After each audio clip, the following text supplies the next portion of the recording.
Hi y'all, and welcome back to my channel. I know it's been just a little bit since I've been with y'all. I was under the weather for a little bit, but I'm back. And I picked up a couple of new subscribers, and thank you for subscribing to my channel. I sure appreciate it.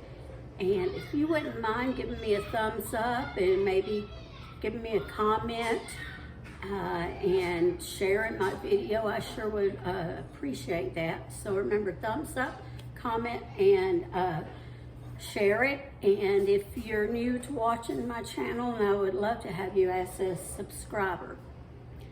So today we are going to make chicken fried steak. My son-in-law loves chicken fried steak, so I'm going to make some today. So let me grab a plate real fast. I forgot to do that. All right. Whoops, I hit that plate with that cabinet. You know, it's just kind of different when you're not in your own kitchen. All right, so I am going to bring you down and start showing you what I am doing here. See if I can get you down good enough here. I may have to lower the camera. There we go. All right. So I have me 3 different bowls set up here. And let me move this around a little bit better way that I want it. I should have had that in order to begin with. Anyway, my daughter I bought the cubed steak, you know, one with the little tenderized holes all in it. If you've never seen it, it's just basically usually a cheap cut of steak. Many times it's round steak, and it's been ran through the thing to tenderize it. And what I like to do is I like to tenderize it just a little bit more. Now my daughter did not have the, meat pounder to meat tenderizer, whatever you want to call it. And when I was growing up, my mother would use the edge of a saucer, and my daughter doesn't have any saucers either. So I'm just going to try to take this and do it. Just go both directions, and that's just to make it even more tender.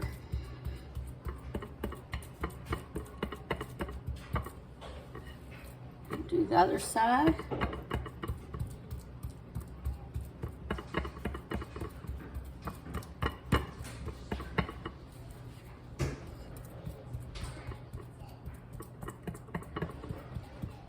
I should put this closer to me. I don't know what I was thinking.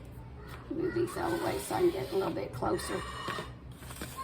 And so I need to do the next 3. So I'll bring you back when I'm finished that, so you don't have to just stand there or sit there and watch all of it. I want to show you something. You may be able to see you see toward the end, you may want to be careful there, because when you go to it, it may try to just break off. So you might want to stay clear of the 2 little ends there, all right? All right, now I've already done a couple of them with salt and pepper, so the next 2 I'm just going to put just some salt and pepper on them.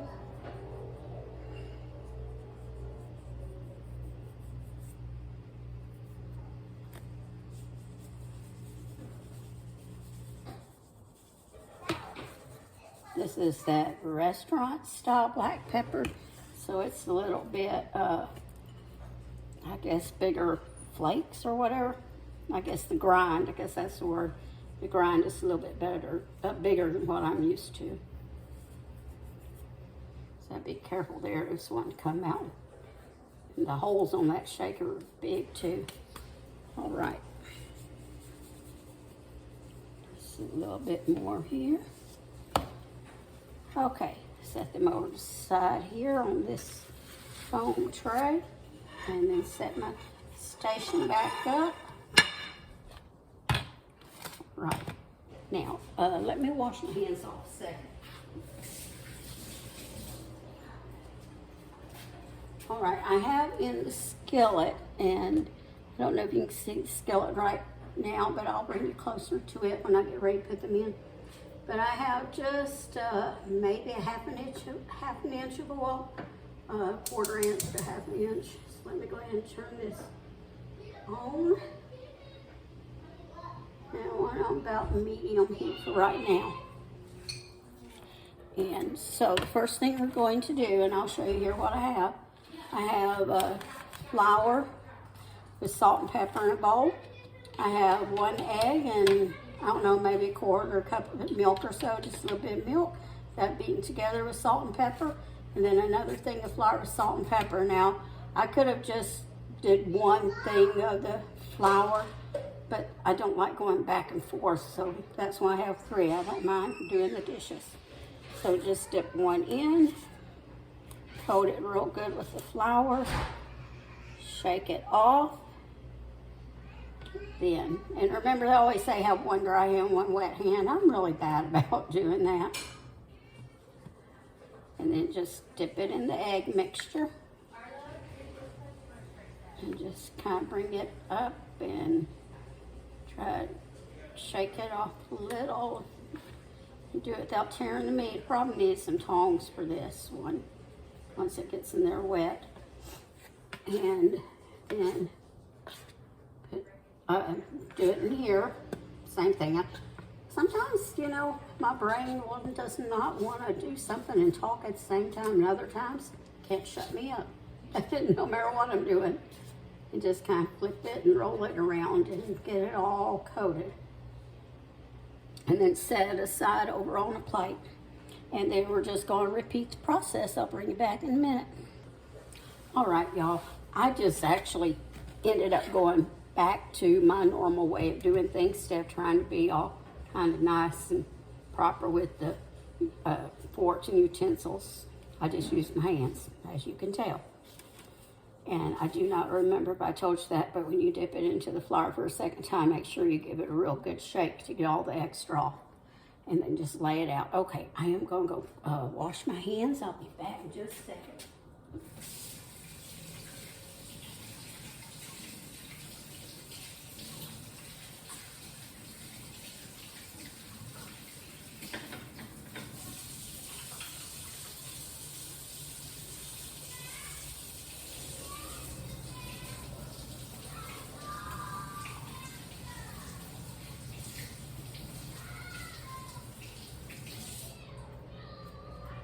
That gunk doesn't always like to come off, you know.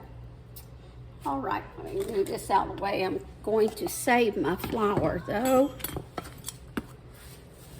All this stuff out of the way, because I will be using the flour ready. Okay, now I'll bring you closer. I need to get a rag and clean that mess up there.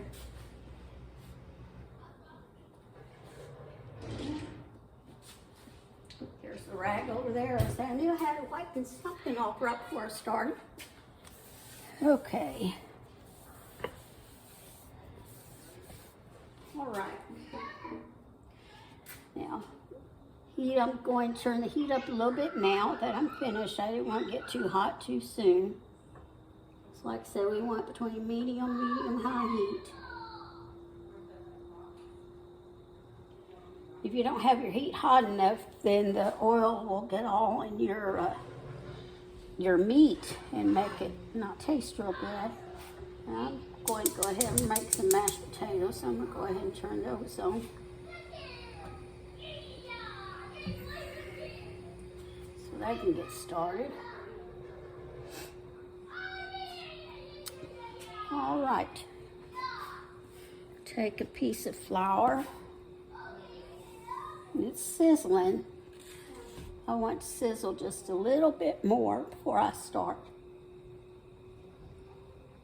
I want to have a good sizzle. I don't want it too hot either, though.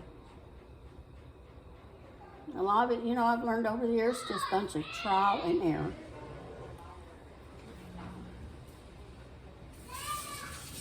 Try a little bit of cold water. Yep, that's what I'm looking for. That sound right there. Okay, let that water cook out there, and then we will start with our meat.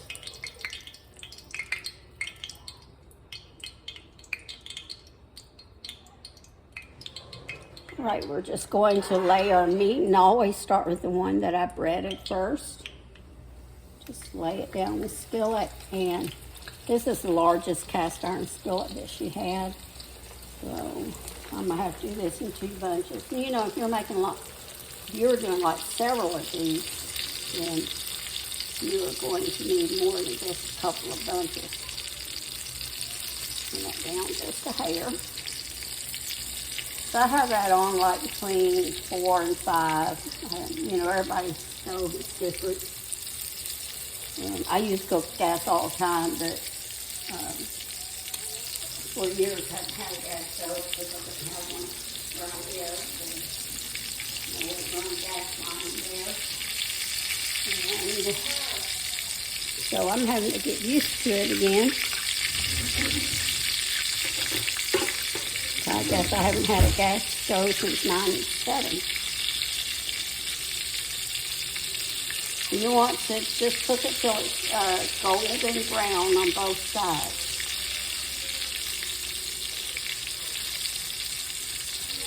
All right, I'll bring you back when I get ready to flip it. All right, I'm about ready to flip these.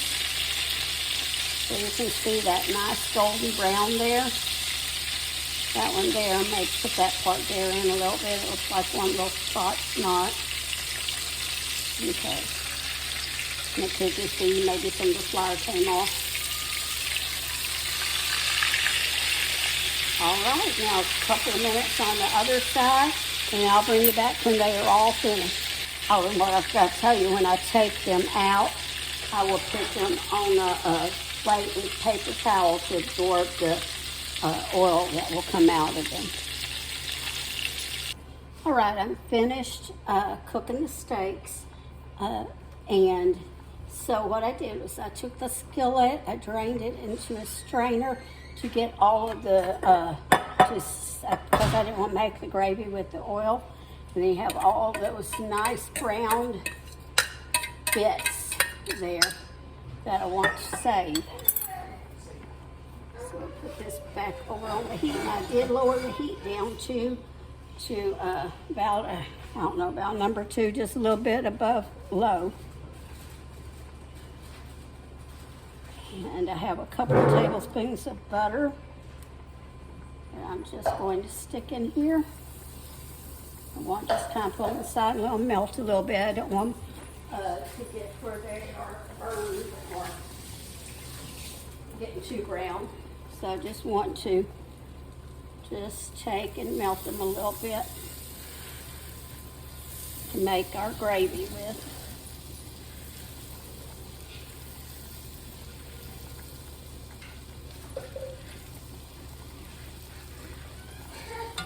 Okay. Then I'm going to take some flour. I don't know, that may be about 2 or 3 tablespoons, I'm not sure. And just kind of stir that in there. Butter is still kind of melting.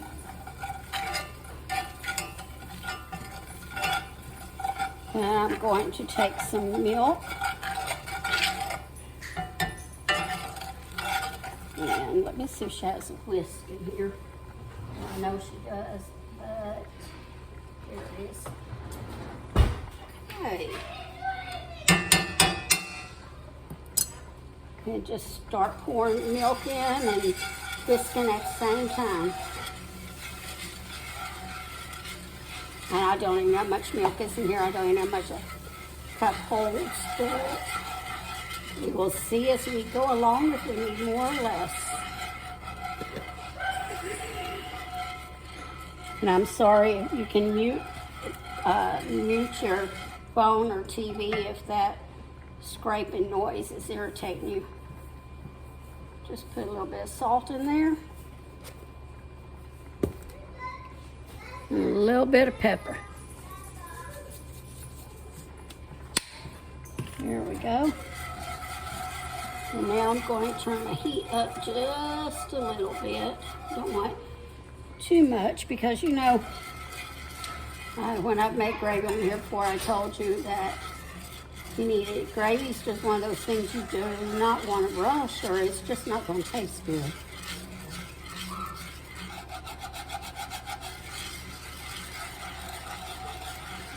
And you see it's starting to thicken. You don't want to get too thick and pour a little bit more milk. I may end up having to get some more out of the fridge, I'm not sure.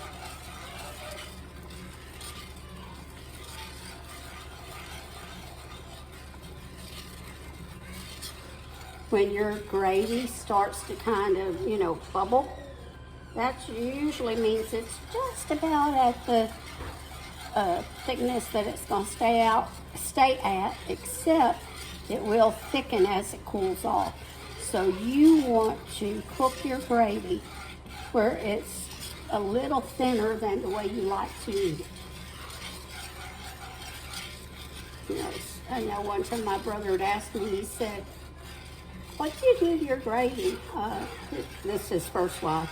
Maybe that's why they didn't stay married. I don't know. No, there are other factors. But anyway, he said, well, she gets hers way too thick. And then he said, our mama, he said, hers is too thin, which I know hers is probably thin because she was trying to make it stretch, you know, money-wise. But he said, I like yours. So I just told him basically what I did.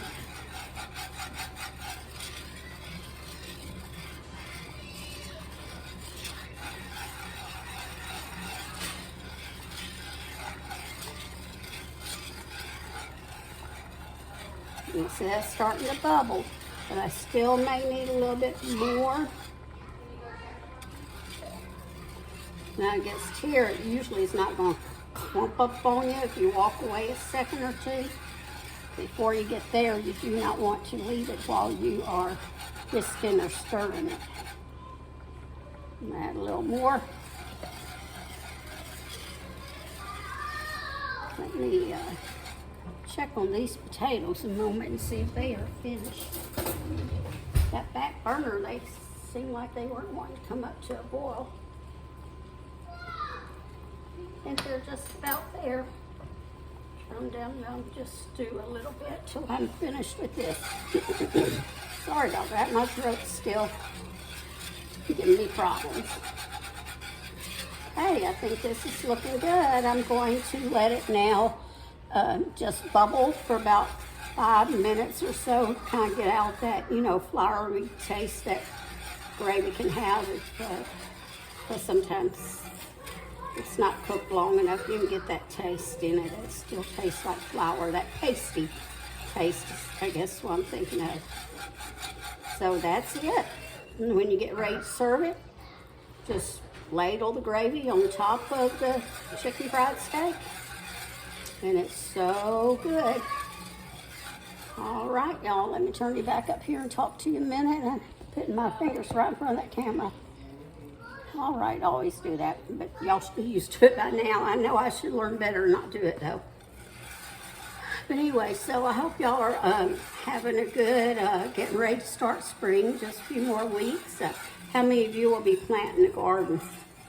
I'm hoping to plant just a few things since, you know, it's a lot of work for me to try to do all by myself. So I'm hoping to do just a few things, and it's just me mainly eating them, except for what I put up and share with my children.